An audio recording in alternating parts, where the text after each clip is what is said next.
Это представление – мечта каждого ребенка. На одной сцене персонажи сразу 6 спектаклей: «Красная шапочка», «Дед и бабка», «Ослик», «Кот в сапогах», а также любимая всеми царевна Будуль и храбрый Муртаз.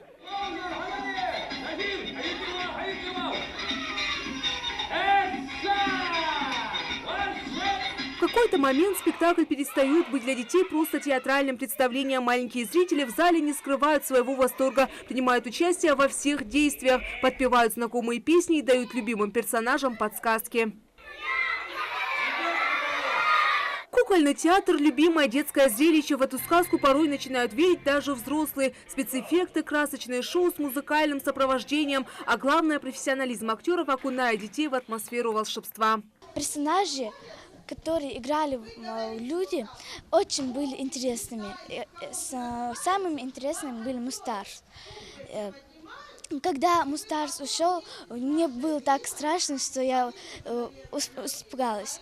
А в завершении представления на сцену поднимается самый смелый и изобретательный. И хотя в будущем Адам Муталиев мечтает стать полицейским, сегодня он спешит попробовать себя в роли сказочника.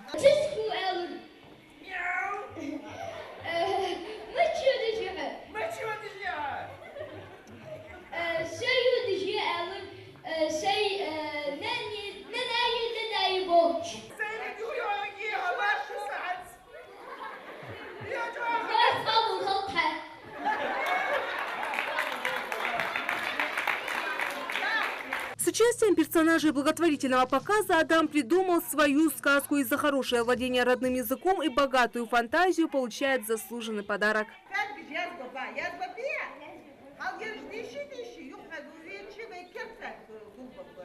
Детская улыбка для них – дело привычное, ведь они своим трудом дарят им сказку не только в праздники, а ежедневно. Но в День защиты детей актеры ЧУЗа действительно постарались на славу. Программу начали готовить задолго вперед. Всегда волнительно, потому что День защиты детей. Хочется их порадовать не только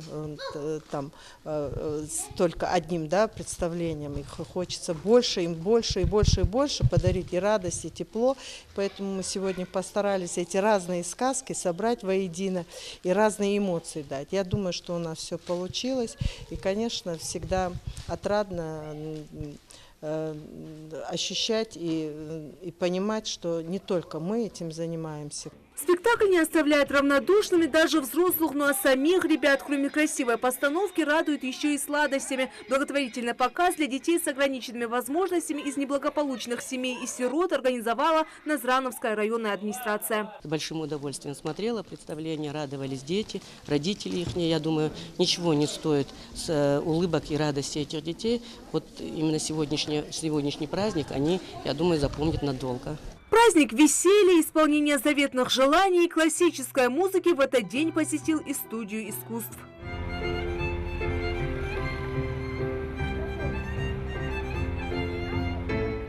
В этом году День защиты детей для них по-особенному важен. Многие из них выходят на сцену впервые. В репертуаре не только труды великих композиторов, но и национальные мелодии. Еще один важный повод к веселью – долгожданное открытие духового отделения. Для воспитанников студии это лучший подарок. Мы представляем национальную музыку, которой, к сожалению, очень мало написано. И нам приходится буквально по крупинкам что-то собирать. Я, например, очень приветствую именно в своем классе, именно чтобы мои дети играли национальную музыку, знали ее не просто музыку, та, которая идет у нас как эстрадная музыка, а знали инструментальное, знали уже профессиональное творчество наших композиторов. Желания исполняются, нужно только верить. Это представление еще одно тому подтверждение. Но исполнители ведут себя на сцене крайне сдержанно. И если другие дети мечтают о сладостях и игрушках, у маленьких музыкантов совсем не детские мечты. Я хочу сегодня поздравить всех детей всего мира, пожелать им